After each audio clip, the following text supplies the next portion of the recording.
Hello everyone, welcome back to my channel వాయిస్‌కి legal awareness. నేను మీ శైలజ అడ్వకేట్. ఇవాళ మైనర్ పాస్‌పోర్ట్స్ గురించి నేను చెప్తానండి. ఈ మధ్య కాలంలో పాస్‌పోర్ట్ ఆఫీస్‌లో చాలా సమస్యలు వస్తున్నాయి మైనర్ పాస్‌పోర్ట్ గురించి. సో వాళ్ళు కూడా కొన్ని గైడ్లైన్స్ ఇచ్చారు. ఎలాంటి జాగ్రత్తలు తీసుకోవాలో కూడా చెప్పారు. ఏమేమి సబ్మిట్ చేయాలో కూడా చెప్పారు. ఈ వెబ్సైట్‌లోకి వెళ్ళి చూస్తే మీకు పూర్తిగా వివరాలు తెలుస్తాయి. ఈ వెబ్సైట్ డీటెయిల్స్ నేను డిస్క్రిప్షన్‌లో పెడతాను. ఓపెన్ చేసి చూసుకొని డౌట్స్ క్లియర్ చేసుకోండి. అయితే నేను ఇక్కడ ఎందుకు ఈ సందర్భం వచ్చిందంటే, లీగల్‌కి రిలేటెడ్‌గా ఉంటున్నాయి. కోర్ట్ ఆర్డర్స్, డైవోర్స్ అయిన వాళ్ళకి, లేని వాళ్ళకి ఇలాంటివి సబ్మిట్ చేయాలి, ఏమేం చేయాలి అన్నది చాలా డౌట్స్ ఉంటున్నాయండి.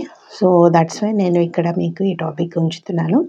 సో మైనర్ పాస్‌పోర్ట్స్‌లో వచ్చే సమస్యలు ఫస్ట్ డిస్కస్ చేద్దాము.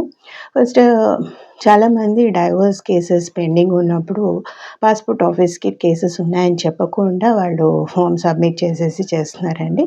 తర్వాత తెలిసిన తర్వాత వెరిఫై చేసిన తర్వాత వాళ్ళవి రిజెక్ట్ అవుతున్నాయి. సో డైవోర్స్ పెండింగ్ కేసెస్ ఉన్నవాళ్ళు తప్పకుండా కేసెస్ పెండింగ్ ఉన్నాయని చెప్పి వాళ్ళకి చెప్పిన తర్వాత మీరు చేసుకోవడం మంచిదన్నమాట.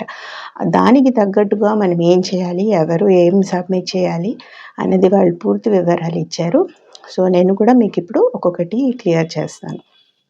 సో ఫస్ట్ వచ్చేది కేసెస్ పెండింగ్ ఉన్న వాళ్ళకి, తర్వాత సపరేట్ అయిపోయిన వాళ్ళకి, కొంతమంది పేరెంట్స్ దగ్గర వదిలేసి వెళ్ళిపోతూ ఉంటారు పిల్లల్ని, వాళ్ళకి, తండ్రి తెలియని పిల్లలకి, ఇలా రకరకాల సమస్యలు.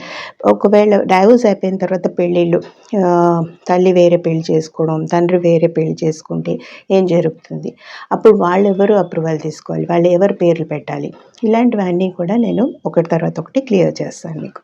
ఫస్ట్ వచ్చేసరికి డైవోర్స్ పెండింగ్ ఉన్నవాళ్ళు. డైవోర్స్ పెండింగ్ ఉన్నప్పుడు ఒకళ్ళకి విజిటింగ్ రైట్ ఇస్తారు, ఒకళ్ళకి కస్టడీ ఇస్తారు. కొన్ని సందర్భాల్లో అసలు విజిటింగ్ రైట్స్ అన్నదే ఇవ్వరండి. అంటే ఆ తండ్రి కానీ ఆ తల్లి కానీ సరైన ప్రవర్తన లేకపోవడం వల్ల వాళ్ళకి విజిటింగ్ రైట్స్ కూడా ఇవ్వదన్నమాట కోర్టు. ఓన్లీ ఎవరికైతే కస్టడీ ఇస్తారో వాళ్ళ అప్రూవల్ తీసుకోవాల్సి వస్తుంది. కేసెస్ పెండింగ్ ఉన్నప్పుడు జనరల్గా ఇద్దరు పేరెంట్స్ అప్రూవల్ లెటర్ ఇవ్వాల్సి వస్తుంది అనమాట. ఇద్దరు ఒప్పుకుంటేనే అది కేసెస్ పెండింగ్ ఉన్నప్పుడు ఇద్దరు ఒప్పుకొని వైఫ్ అండ్ హస్బెండ్ ఇద్దరు అప్రూవల్ ఇవ్వాలన్నమాట. మాకిద్దరికి ఇష్టమే, పాస్పోర్ట్ అప్లై చేయడం ఇష్టమే అని చెప్పి వాళ్ళిద్దరు అప్రూవల్ లెటర్ ఒకటి సబ్మిట్ చేయాల్సి వస్తుంది ఒకవేళ డైవోర్స్ కేసు పెండింగ్ ఉన్నప్పుడు. అయితే కేసు సపరేట్ అయిపోయినప్పుడు కస్టడీ ఒకరికి ఇస్తారు, విజిటింగ్ రైట్ ఒకరికి ఇస్తారు.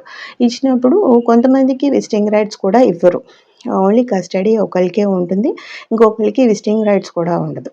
అలాంటి సందర్భాల్లో ఎవరైతే కస్టడీ తీసుకున్నారో వాళ్ళ అప్రూవల్ లెటర్ ఒకటి ఇస్తే సరిపోతుంది అన్నమాట. నెక్స్ట్ వచ్చేసరికి పేరెంట్స్, గ్రాండ్ పేరెంట్స్, అంటే వీళ్ళు ఉద్యోగరీత్యా కేసెస్ ఉండవు, ఏముండవు, జస్ట్ ఉద్యోగరీత్యా పేరెంట్స్ ఇద్దరు కూడా వెళ్ళిపోతారు. పిల్లల్ని తీసుకెళ్ళడానికి వాళ్ళకి కుదరదు, వాళ్ళకి అక్కడ పర్మిషన్స్ అవి దొరికి తీసుకునే లోపల పిల్లలకి పేరెంట్స్ దగ్గర వదిలేసి వెళ్ళిపోతుంటారు.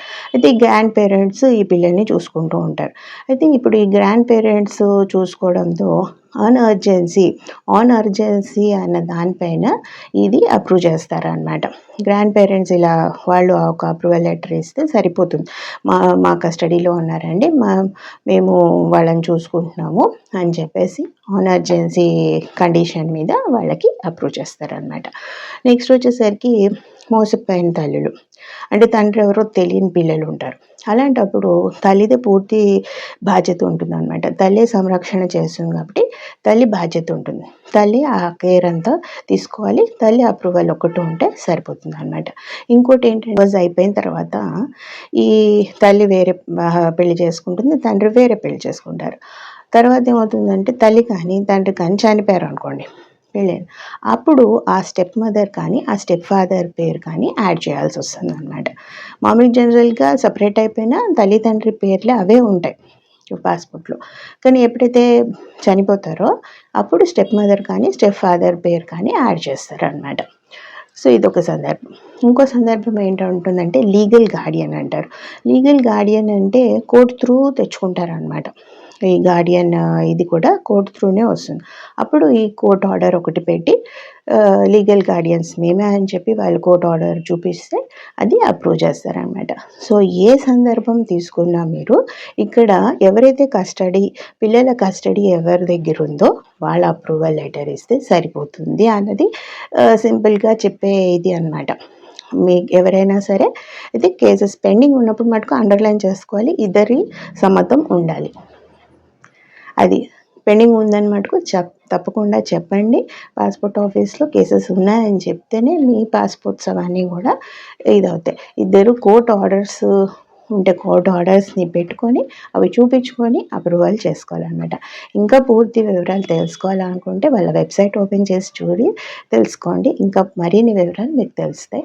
ఇంకొకటి మీకు ఏమైనా లీగల్ ప్రాబ్లమ్స్ ఉన్నా, లీగల్ హెల్ప్ ఏదైనా కావాలన్నా డెఫినెట్గా కమెంట్ సెక్షన్లో మెన్షన్ చేయండి. అలాగే ఈమెయిల్ ఐడి కూడా ఉంటున్నది, దానికి మెయిల్ చేయండి. మీ ప్రాబ్లమ్స్ మీకు నాకు తగ్గ హెల్ప్ నేను చేయగలుగుతాను. ఇంకేమైనా కమెంట్స్ చేయాలనుకుంటే కమెంట్ చేయండి, లైక్ చేయండి, షేర్ చేయండి, సబ్స్క్రైబ్ చేయండి. ఇలాగే నా ఛానల్ని చూస్తూ ఆదరిస్తూ ఉన్న ప్రేక్షకులందరికీ కూడా, వ్యూవర్స్ అందరికీ కూడా చాలా చాలా థ్యాంక్స్ అండి. ఇంకా నాకు టాపిక్స్ కూడా మీరు సజెస్ట్ చేయండి. మీ కమెంట్ సెక్షన్లో మాకు ఈ టాపిక్ మీద చెప్పండి మేడం అని చెప్పి మీరు డెఫినెట్గా కమెంట్ సెక్షన్లో మెన్షన్ చేయండి. ఆ టాపిక్ మీద మనం డిస్కస్ చేద్దాం. మరిన్ని క్వశ్చన్స్ మీరు అడిగితే నేను ఇంకా మీకు పూర్తిగా వివరాలు ఇవ్వగలుగుతాను నా వీడియోలో. నా వీడియో మీకు అందరికీ నచ్చిందని అనుకుంటున్నాను. లైక్ చేయండి, షేర్ చేయండి, సబ్స్క్రైబ్ చేయండి. Thanks for watching my channel.